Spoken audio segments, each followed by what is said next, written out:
오르세를 일관한 사람들이 있을 거라는 거죠. 잠시만요, 김의원. 지금 이완영 새누리당 의원이 기자회견을 저는 하려고 합니다. 한번 좀 들어보고 좀 보겠습니다. 이완영 국회의원입니다. 중앙일보 보도와 관련해 명백히 사실무근이라는 입장을 말씀드리겠습니다.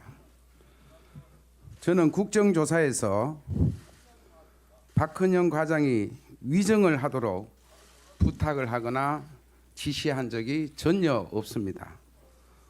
정동춘 K스포츠 이사장과 12월 4일 처음 만나 정 이사장은 박헌영 과장이 고영태가 들고 다니는 것을 봤다. 태블릿 PC 충전기를 사오라고 했었다. 고영태 책상 안에 태블릿 PC가 있는 것을 봤다는 등을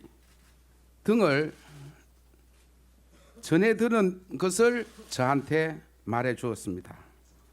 박 과장으로부터 직접 듣기 위해서 정동춘 이사장이 박헌영 과장에게 전화를 해 같이 보자고 했으나 박 과장은 오지 않았습니다. 그 후 정동춘이 다시 전화를 해서 박헌영 과장이 12월 8일 날 JTBC의 태블릿 PC 입수 관련 해명 보도를 보고 나서 정 이사장 자신에게 한 말이라면서 다음과 같이 전해 주었습니다.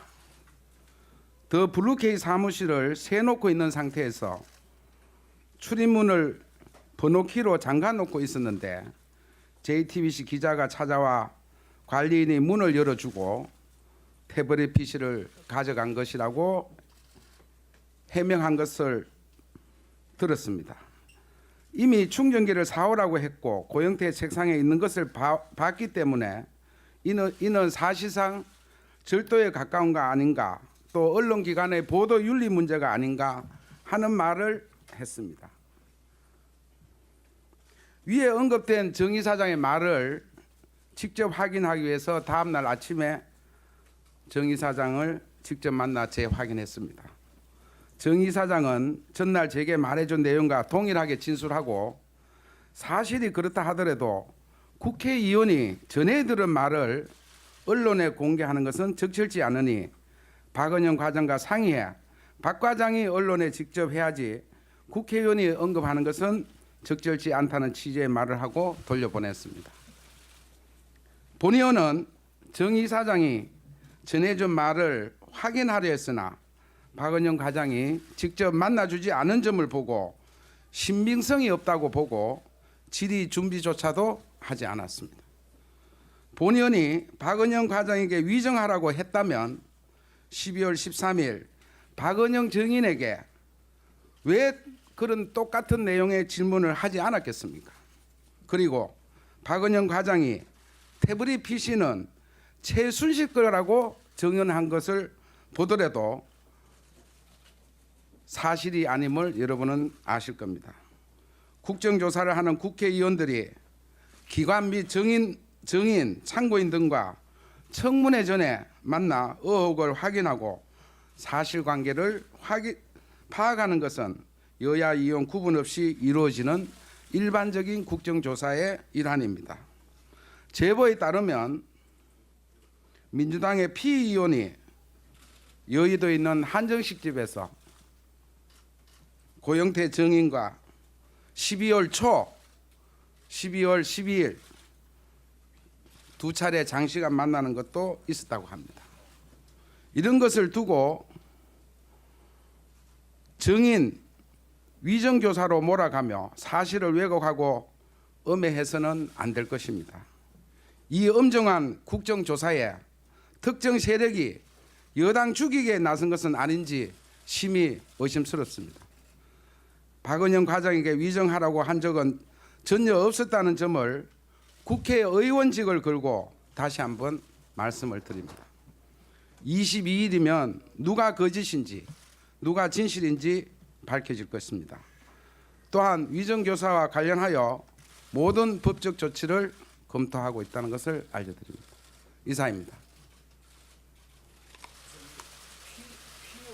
새누리당 이완영 의원이 위증교사 논란과 관련해서 본인의 입장을 얘기했는데 위증을 지시한 적도 없고요. 같이 공모한 적도 없다는 얘기입니다. 그 정동춘 이사장하고 만나서 얘기를 나눈 것은 사실이지만 그렇다고 해가지고 이후에 청문회 때 또 박헌영 과장한테 그거를 질의한 적도 없다. 본인의 이제 일단 제기되는 의혹들은 다 거부를 했습니다.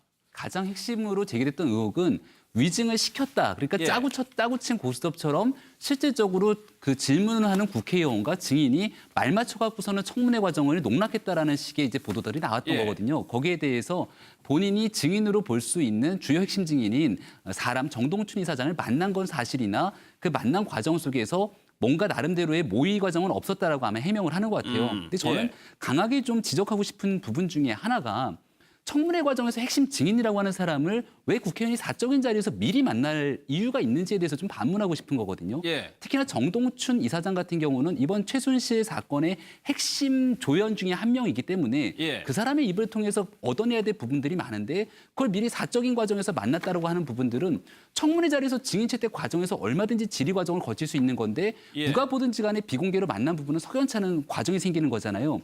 이런 과정을 또 사람들이 공격하다 보니까 더불어민주당이 피 의원을 얘기하면서 고영태 증인과 사적으로 만난 과정을 얘기하게 되는데 예, 나만 만난 게 아니라는 거죠. 그게 사실이면 예. 저는 그것도 굉장히 큰 문제라고 얘기를 하고 싶습니다. 왜냐하면 이번 청문회 과정에서 고영태 증인을 향해서 우리 고영태라는 얘기를 하면서 뭔가 이 사건의 전말을 폭로한 굉장히 영웅화시켜지는 과정들이 보여지게 되는데 예. 고영태 씨가 실질적인 최순실 이 사건에 대해서 국민들을 위해서 뭔가 나름대로 제보를 했던 건 사실이나 현재 고영태 씨 같은 경우도 최순실 국정농단 사건에 있어서 전혀 나무라라 할 정도로 연결되지 않았다라고 또 할 수도 없는 거거든요. 예. 그런 증인들과 일부 사적인 만남을 가지면서 그 사람들을 보호하고 뭔가 다른 사람들을 공격하는 과정들을 사전에 모의했다라면 예. 이건 큰 문제이기 때문에 국정조사 전반적인 이 문제에 대한 재조사가 좀 필요한 과정으로도 볼 수 있습니다. 알겠습니다. 예. 근데요, 아무튼 어찌됐건 간에 이만희 의원이나 이완영 의원이나 사전에 만나서 뭐 이승 교사 현역 국회의원이 저는 그럴 리가 없다고 봅니다. 예. 그 본인이 또 전혀 아니라고 그러는데 이제 전혀 그럴 리가 없다고 본 전자에 그러더라도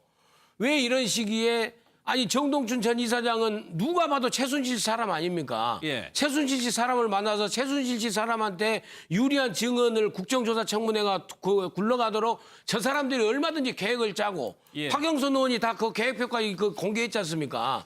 그런 시국에서 만났다는 것이 사려 깊지 못한 행동이고요. 예. 그 최순실 씨의 사람들이 최순실 씨한테 모든 걸 유리하게 돌아가도록 아주 치밀하게 이용하는데 이용당했을 확률도 저는 있다고 봅니다. 예, 새누리당 의원들께서. 예. 그래서 아무튼 그런 점에서 신중하지 못하고 치료하지 못했다. 그리고 고영태 씨를 만났던 그 뭐 피모 의원은요. 여의도에서 다 합니다. 누군지. 예. 그런 부분들도 사실 건드릴 필요 없이 청문회에서 좀 밝혀야 된다. 저는 그런 알겠습니다. 말씀 함께 드리고 저희가 이 있습니다. 부분은 뒷부분에서 자세하게 지금 이만희 의원도 걸려 있어요. 저 이완영 의원 한 명만 걸려 있는 게 아니고 이만희 의원도 좀 의혹이 나왔기 때문에 다 묶어가지고 어떻게 속사정이 있고 어떤 시나리오가 있었는지 저희가 자세하게 좀 살펴보도록 하겠습니다.